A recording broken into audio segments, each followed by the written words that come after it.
Assalamualaikum warahmatullahi wabarakatuh.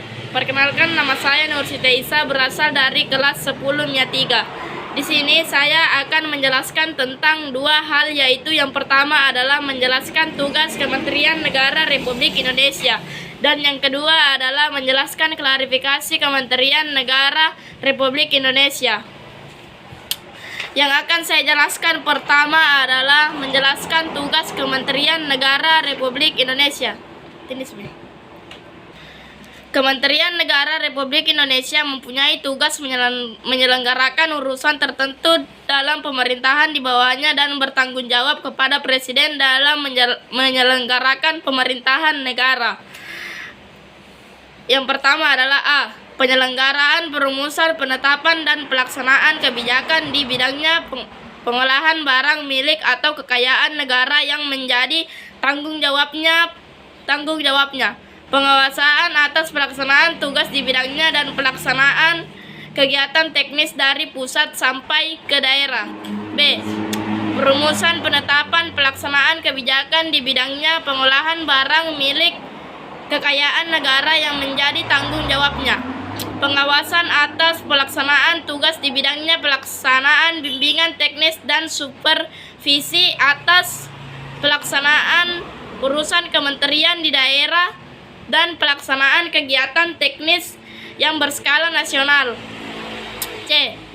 Perumusan dan penetapan kebijakan di bidangnya, koordinasi dan sinkronisasi pelaksanaan kebijakan di bidangnya, pengolahan barang milik atau kekayaan negara yang menjadi tanggung jawabnya, dan penguasaan atas pelaksanaan tugas di bidangnya.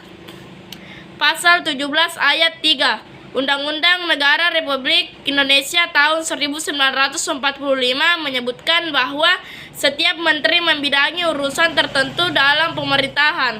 Dengan kata lain, setiap kementerian negara masing-masing mempunyai tugas sendiri.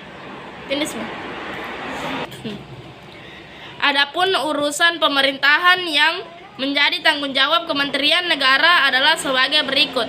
A. Urusan pemerintahan yang nomenklatur kementeriannya secara tegas disebutkan dalam UUD Negara Republik Indonesia tahun 1945, meliputi urusan luar negeri, dalam negeri, dan pertahanan. B. Urusan pemerintahan yang ruang lingkupnya disebutkan dalam UUD Negara Republik Indonesia tahun 1945, meliputi urusan agama, hukum, keuangan, keamanan, hak asasi manusia, pendidikan, kebudayaan, kesehatan, sosial, ketenagakerjaan, industri, perdagangan, pertambangan, energi, pekerjaan umum, transmigrasi, transportasi, informasi, komunikasi, pertanian, perkebunan, kehutanan, peternakan, kelautan, dan perikanan. Urusan pemerintahan dalam rangka penanjamaan, koordinasi, dan sinkronisasi program pemerintah, meliputi urusan perencanaan, pembangunan nasional, aparatur negara, kesetaritan negara, badan usaha milik negara, pertahanan, kependudukan, lingkungan hidup, ilmu pengetahuan, teknologi, investasi, koperasi, usaha kecil dan menengah, pariwisata, pemberdayaan perempuan, pemuda, olahraga, perumahan, dan pembangunan kawasan atau daerah tertinggal. Itu saja yang dapat saya sampaikan tentang Kementerian Negara Republik Indonesia. Dan yang kedua adalah saya akan menjelaskan tentang klasifikasi Kementerian Negara Republik Indonesia. Pasal 15 Undang-Undang Republik Indonesia Nomor 39 Tahun 2008 tentang Kementerian Negara secara tegas menyatakan bahwa jumlah maksimal kementerian negara yang dapat dibentuk oleh 34 kementerian negara berdasarkan Peraturan Presiden Republik Indonesia Nomor 7 Tahun 2015 tentang Organisasi Kementerian Negara. Kementerian Negara Republik Indonesia dapat diklasifikasikan berdasarkan urusan pemerintahan yang ditanganinya. A.